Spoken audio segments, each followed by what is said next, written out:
तीन लोक 14 भवन, गुरु से बड़ा न कोय। करता करे न कर सके, गुरु करे से होए। जय माता दी दोस्तों।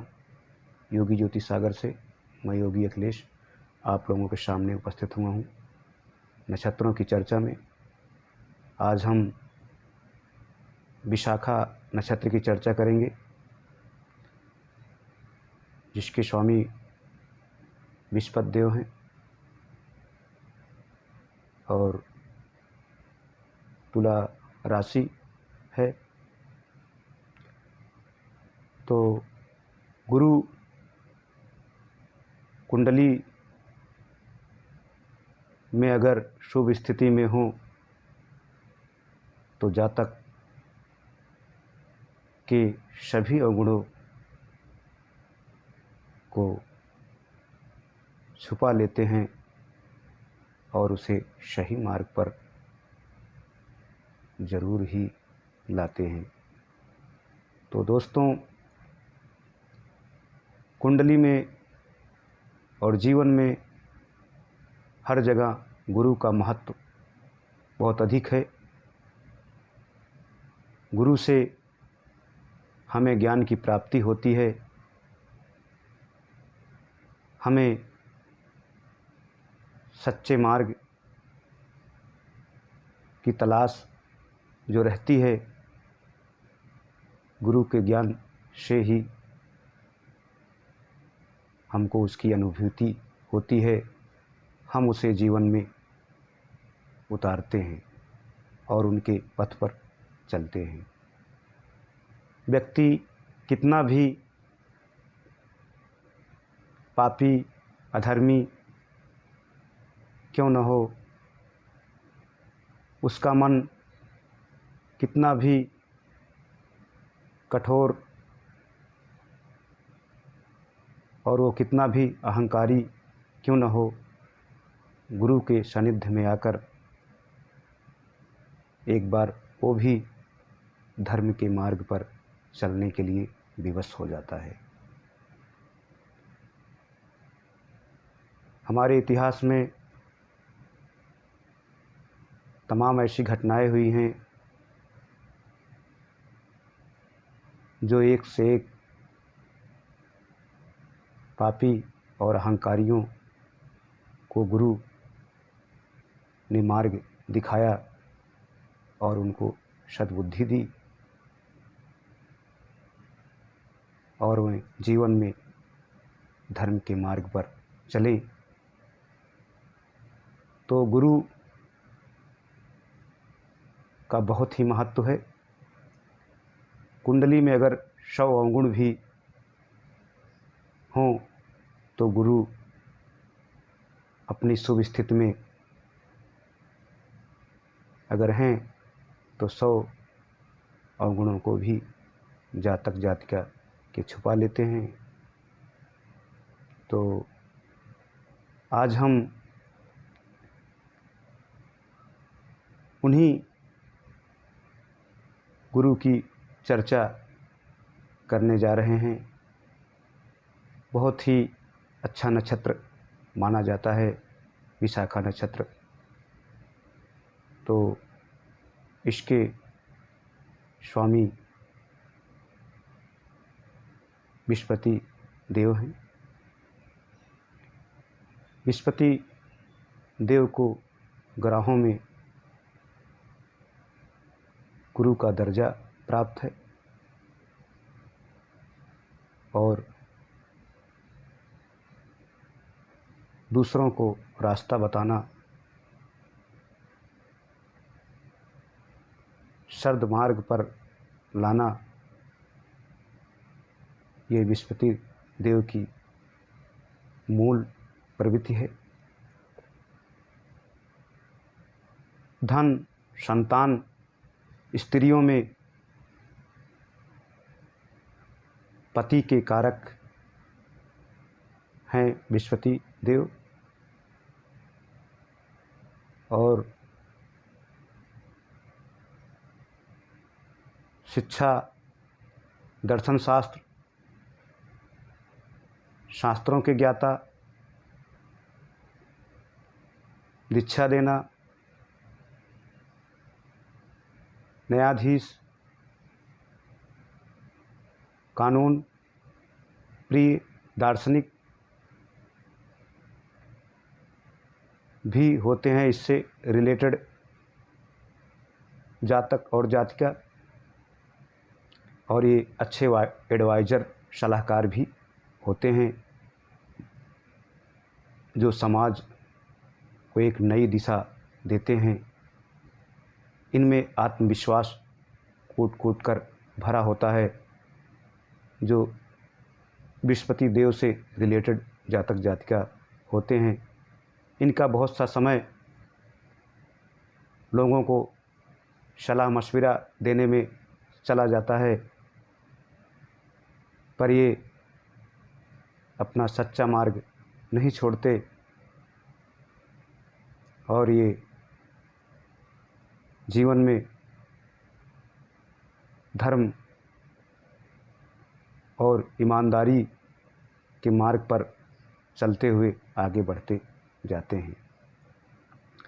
तो बृहस्पति देव की 2 राशियां हैं, धनु और मीन, और ये मकर राशि में नीच के होते हैं और कर्क राशि में ये उच्च के होते हैं। तो बृहस्पति देव को ग्रहों के मंत्रिमंडल में मंत्री का दर्जा भी प्राप्त है और इन्हें आत्मा का कारक भी कहा जाता है, और इससे संबंधित जातकों के अंदर बहुत ज़्यादा आत्मबल पाया जाता है। वह जब तक कार्य करते रहते हैं, जब तक उन्हें सफलता न मिल जाए, और वो अपने कार्य से पीछे नहीं हटते हैं। समाज को एक नई दिशा देते हैं। गुरु से रिलेटेड जातक जातिकाएँ जो इनसे संबंधित हैं और इन नक्षत्रों में पैदा हुए हैं, तो ज़रूर उनके अंदर ये सब गुण विद्यमान रहता है। तो दोस्तों, बृहस्पति देव से संबंधित जातक जातिकाओं के जीवन की 3 अवस्थाएं महत्वपूर्ण होती हैं, जिसमें पौण अवस्था सबसे ज़्यादा महत्वपूर्ण होती है। बाल अवस्था, युवावस्था, पौण अवस्था। तो इसमें भूत, भविष्य, वर्तमान काल को भी दर्शाते हैं बृहस्पति देव। तो बाल काल जो है सामान्य होता है, युवा अवस्था संघर्षपूर्ण होती है इसमें, और पौण अवस्था भाग्य उदय का होना इसमें होता है। ज़्यादातर इससे संबंधित जातक जातिकाओं को इनके कार्यों का फल वृद्धावस्था में मिलता है, और इनका भाग्योदय भी वृद्धावस्था में होते देखा गया है। इनका वृद्धावस्था सुखपूर्वक व्यतीत होता है। अगर इन्हें लेखन कार्यों में रुचि है तो उसका फ़ायदा इनको वृद्धावस्था में प्राप्त होता है। तो दोस्तों, ये तो थी बृहस्पति देव से रिलेटेड बातें, जो इससे संबंधित जातकों के बारे में हमने पुनर्वसु नक्षत्र में बृहस्पति देव से संबंधित बहुत सारे उपाय बतलाए हैं। जो भी उपाय आपको पसंद आए आप कर सकते हैं और जीवन को सफल बना सकते हैं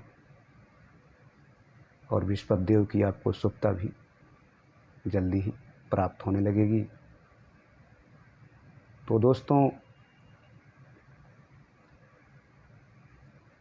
नक्षत्रों की चर्चा लगातार जारी है। आप अपना नक्षत्र जानते हो तो जो भी उपाय हमने बतलाए हैं नक्षत्र से संबंधित आप ज़रूर करें।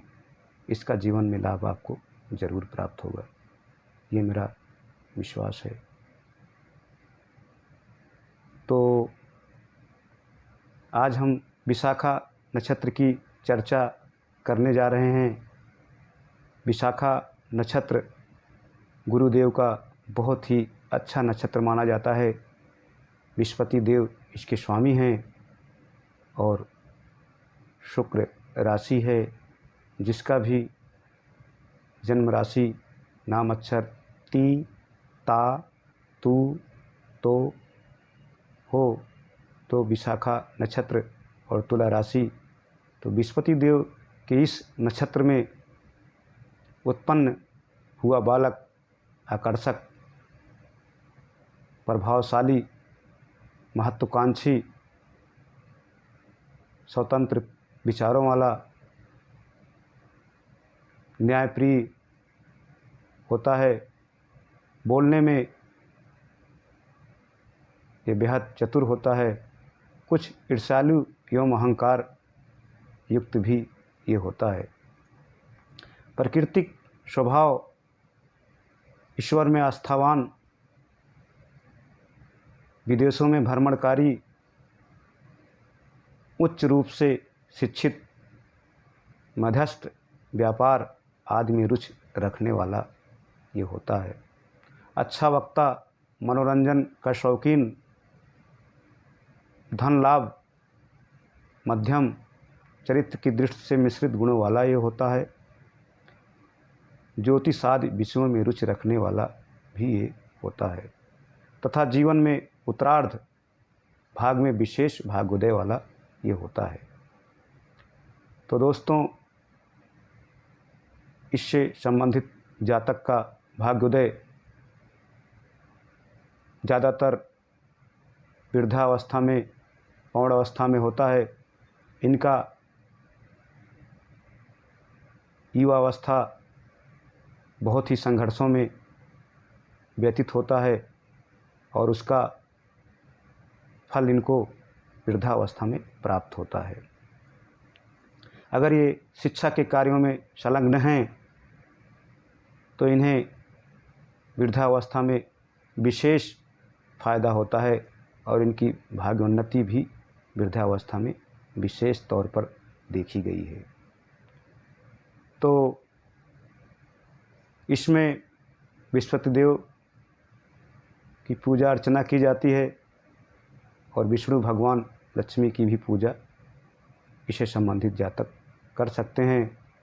और केसर का तिलक